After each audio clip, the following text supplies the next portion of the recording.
Surviving a near-death experience at the age of 12 during the Kiambaa church fire in Uasin Gishu following the 2007-2008 post-election violence, Anthony Mbuthia opens up about his narrow escape and how he has had to live with the painful memories.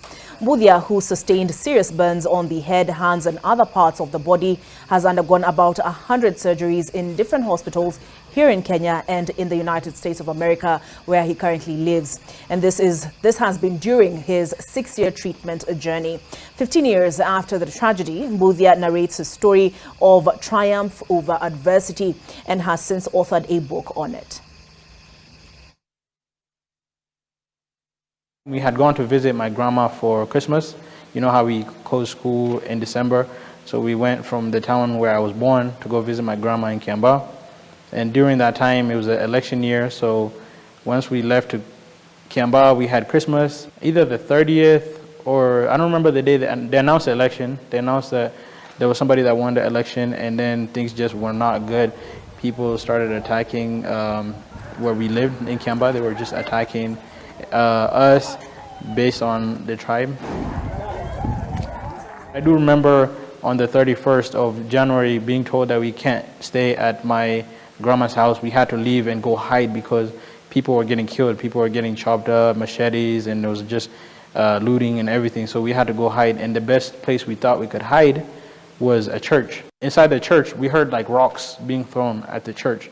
And as soon as we got outside, I just saw a bunch of people charging towards the church. You couldn't really see who they are because they had like their faces painted, and they had like machetes, and they were just coming towards us, throwing rocks. Because remember, the whole village was there. So once they went inside the church, it was locked from outside. They put the mattresses on there and the bikes so you couldn't push it out. And then when we were inside the church, they lit it on fire. They had like kerosene, called gas. They put it around the church and they lit it on fire. And then it was like everybody trying to get out, like save themselves. And at that time, because I was a kid, everybody was stepping on me. Like I was, adults, like everybody just trying to get out. And stuff was falling from up. So I was going like this to like protect myself from the things that were falling from up. And then that's how I ended up getting like burnt precisely like this side of my hands.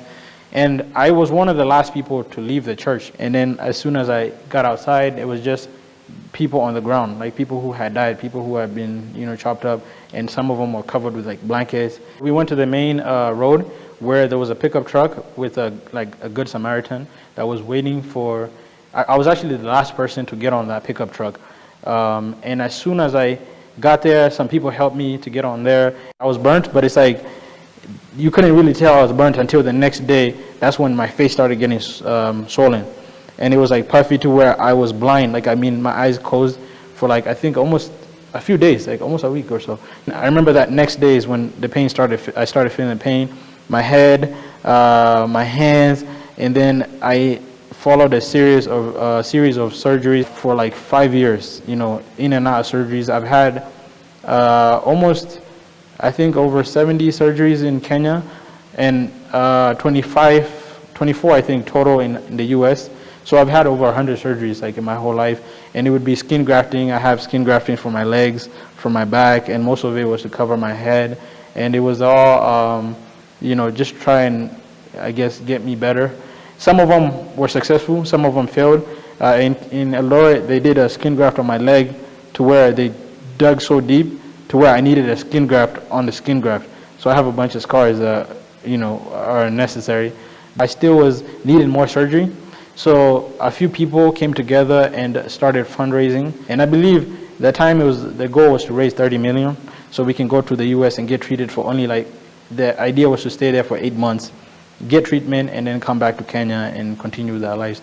But when we did that, so they did the fundraiser, and towards the last minute before we came to the US, the Kenyan government took over and they started helping us, So when we went to the States, the Kenyan government would pay for our housing, they would pay for transportation to the hospital. And we thought we were only going for 8 months, but surgeries don't work like that. You would have surgery for today, and then you have to wait for 3 months before you have another one. Especially my surgeries, they were big surgeries, they were taking hours. For example, they would, because I was burnt most of my face, they would put a balloon in me. It's called a tissue expander. That I would have to stay with it for 3 months total, and they would keep inflating every week. I would have to leave school, and they would make it big. They would make it big, and it'd be like this. And then they would cut it, and then take the skin because they stretch it out, and then move it up. So I had 2 that moved my skin, but my burns were up to like somewhere here. So this skin is from my neck and so on. And I had the same thing for my head because most of my head was burnt. I was burnt, I believe it was 30 to 40%. I wasn't able to focus in school because I was always in the hospital most of the time for at least 6 years. And at this time, I'm only in the States with my mom.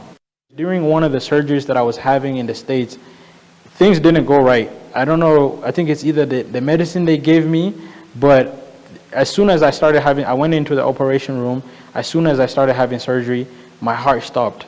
And I pretty much died. And that's what they say happened. And it was a crazy thing because the Shriners Hospital is a big hospital. And next to the hospital, and it's a burn hospital. And next to the hospital, there's another called UC Davis. So everybody from the UC Davis, all the doctors, they had to be rushed to Shriners Hospital to figure out how they can bring me back. And I remember they had to resuscitate me because when I woke up, I had so much pain in my chest, and that's how I knew they had to do CPR on me to bring me back. But as soon as that happened, I started learning how to walk. Once that incident happened and I was in a coma, when I woke up, I had pipes in my nose, I had pipes in my mouth, I wasn't eating, I was being fed by tubes and everything. You know, one moment I walked in, I was fine, and the next moment I have tubes. And I did that for about, I think, a week, and I would have to learn how to walk. I started using the stretcher, I started learning how to talk, and during the first few days, I couldn't talk, so I was writing everything that I needed, communicating, and I actually thought that was the end of me.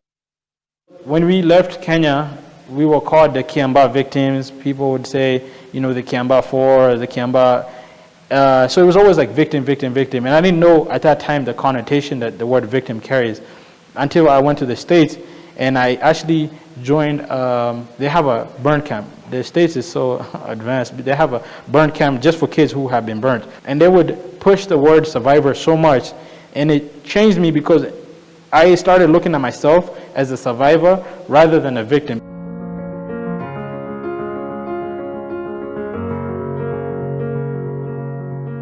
I believe that there was a higher calling over me, and that's why I even chose to write a book and pursue that, because I was like, I was born to be somebody, and I'm going to push that, and I believe that it's God that gives me these ideas, the vision. In the States, people would ask me, why do you still go to church? Why are you involved in church? You were burnt in a church. Why are you not bitter? Why are you, I would expect you to have anger, to hate people. But I believe that most of my healing has happened internally and outside because of forgiveness.